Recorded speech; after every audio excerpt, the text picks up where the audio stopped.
Welcome to বিজ্ঞান দিশারি YouTube channel. আমি সুপ্রভাত স্যার চলে এসেছি একটি নতুন ক্লাস নিয়ে।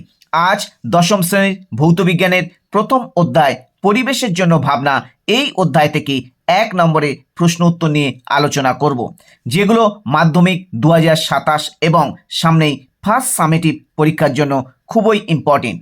তাই ভিডিওটি প্রথম থেকে শেষ পর্যন্ত দেখবে। এই চ্যানেলে যারা নতুন তারা সাবস্ক্রাইব করবে এবং ভালো লাগলে লাইক ও শেয়ার করবে। এখন সরাসরি প্রশ্ন উত্তর পর্বে যাওয়া যাক। প্রথম প্রশ্ন, বায়ুমণ্ডলের কোন স্তরে ঝড়, বজ্রপাত ও বৃষ্টি সংঘটিত হয়? উত্তর হবে ট্রপোস্ফিয়ার। এই ট্রপোস্ফিয়ার হলো ভূপৃষ্ঠ সংলগ্ন বায়ুমণ্ডলের প্রথম স্তর। দ্বিতীয় প্রশ্ন, বায়ুমণ্ডলের কোন স্তরকে শান্ত মণ্ডল বলে? উত্তর হবে স্ট্র্যাটোস্ফিয়ার। 3 নম্বরের প্রশ্ন, বায়ুমণ্ডলের কোন স্তরের তাপমাত্রা সবথেকে কম? উত্তর হবে মেসোস্ফিয়ার। 4 নম্বরের প্রশ্ন, বায়ুমণ্ডলের কোন স্তরে মেরু জ্যোতি সৃষ্টি হয়? উত্তর হবে থার্মোস্ফিয়ার। 5 নম্বরের প্রশ্ন, বায়ুমণ্ডলের উষ্ণতম স্তর কোনটি? উত্তর হবে এক্সোস্ফিয়ার। 6 নম্বরের প্রশ্ন, বায়ুমণ্ডলের কোন স্তরে ঘনত্ব সবথেকে বেশি? উত্তর হবে ট্রপোস্ফিয়ার। এই সঙ্গে মনে রাখতে হবে ট্রপোস্ফিয়ারকে বলা হয় ক্ষুব্ধ মণ্ডল।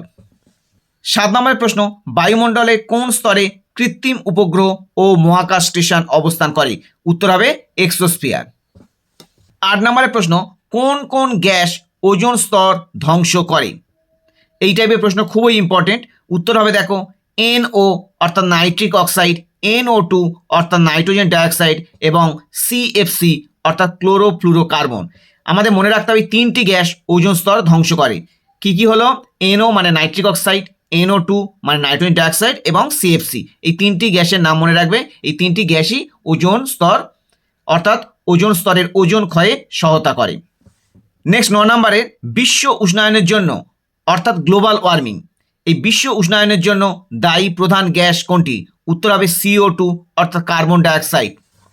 10 নম্বরের প্রশ্ন, SI পদ্ধতিতে জ্বালানির তাপন মূল্যের একক কি?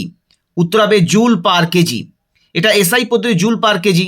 আমাদের CGS পদ্ধতিতে তাপমাত্রা কি হবে সেটা মনে রাখতে হবে। CGS পদ্ধতি হবে ক্যালোরি পার গ্রাম। এছাড়া অন্য পদ্ধতিতে এই জ্বালানির তাপন মূল্যের একক হলো কিলোজুল পার কেজি।